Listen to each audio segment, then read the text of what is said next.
Hey, travel tips today from Tripadvisor. I know it's been around a long time.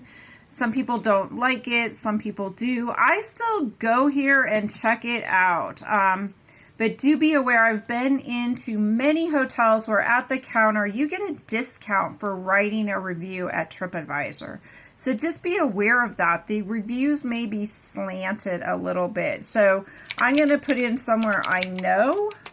And that would be Burlington, Vermont really quick, and just show you a few things that I look for when I am looking at these TripAdvisor reviews. So sorry I'm not showing my face right now, but I just want to show you a few things. So you can also search here for lodgings, which I do like, which is fairly new. I think it's been around a few years, but I do like that this is an added quick way to search for potential lodgings all in one place.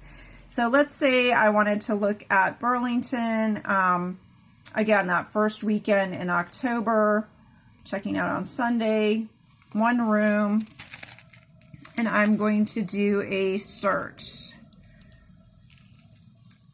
And you don't need dates. You can just put in Burlington and look at what's offered there. I do like you can look at the map, as I've talked about on a few of the other videos, so I can see how close it is to things like the lake, the airport, maybe the downtown shopping area. So I know that if maybe I want to go to the Burlington, Vermont and be car free, you know, how is that going to be possible?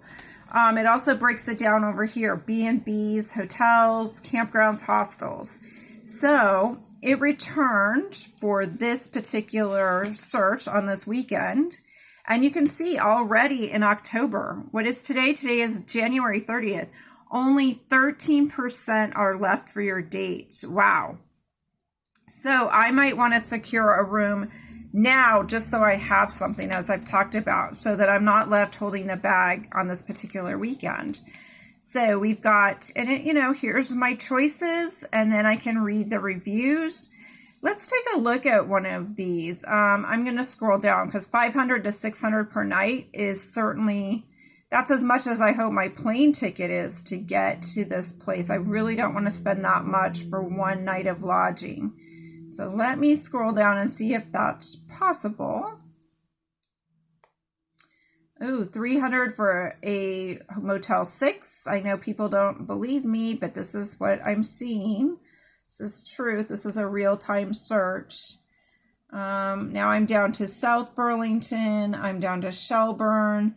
Starlight Inn. Ooh, 239. Small hotel. 4.7 miles from Burlington. Well, let's just click on this and see what it says. Because many of you wouldn't want to maybe stay at something that's not a name brand. Now, if you do stay at a name brand, maybe you can accumulate more points or miles to stay at a Holiday Inn and use some of that to offset your price. That's another way to potentially, so that you can stay in Burlington, you know, if you're getting in and using that as your airport. It does have pictures. I like the traveler photos. Those are often good to scroll through quick and just actually see real pictures of the room. See what I'm dealing with. See the setup of the, you know, is there a place with a refrigerator? Am I actually seeing a microwave? Are some of these things really there? What do the beds look like? You know, here I can park right in front of the door. That might make it really easy for check-in and check-out. Looks fairly clean. I don't see any issues here in the photos. So let's look at the reviews. I'm going to scroll down to the reviews.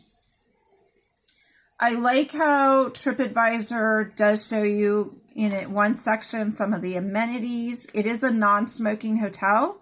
I have sometimes had people that need a smoking setup if they're traveling with people, but as you noticed, there was an area outside, so you may want to ask if you're able to smoke on somewhere on the property and just the rooms are non-smoking.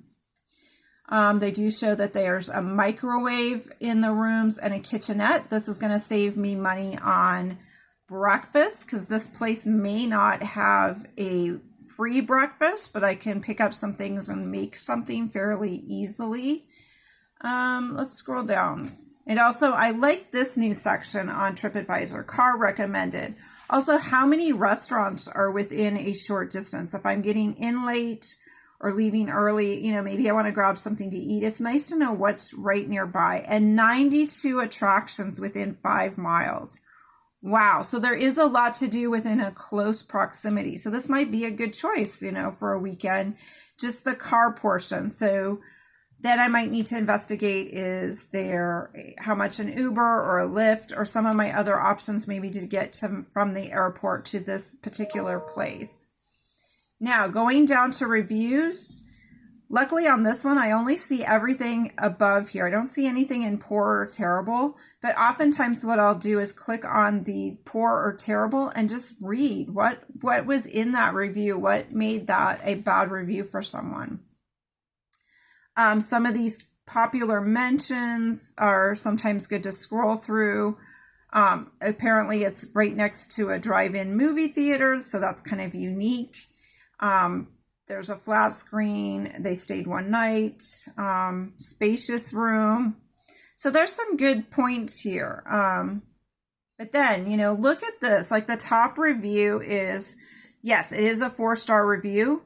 They left it in October, so I know it's fairly recent. And I also like that the individual that wrote the review has had many contributions, because sometimes you'll see a bunch of reviews from individuals that have only written 1 or 2 reviews. And so then I'm less likely to put much weight on that. Trying to scroll down to see if there's any of those. If they haven't written many reviews, I might be wondering, well, if there's all one, the first or second time they've been on the site to write a review, maybe the hotel is comping them in exchange for a review. So those are some of my tips on using Tripadvisor.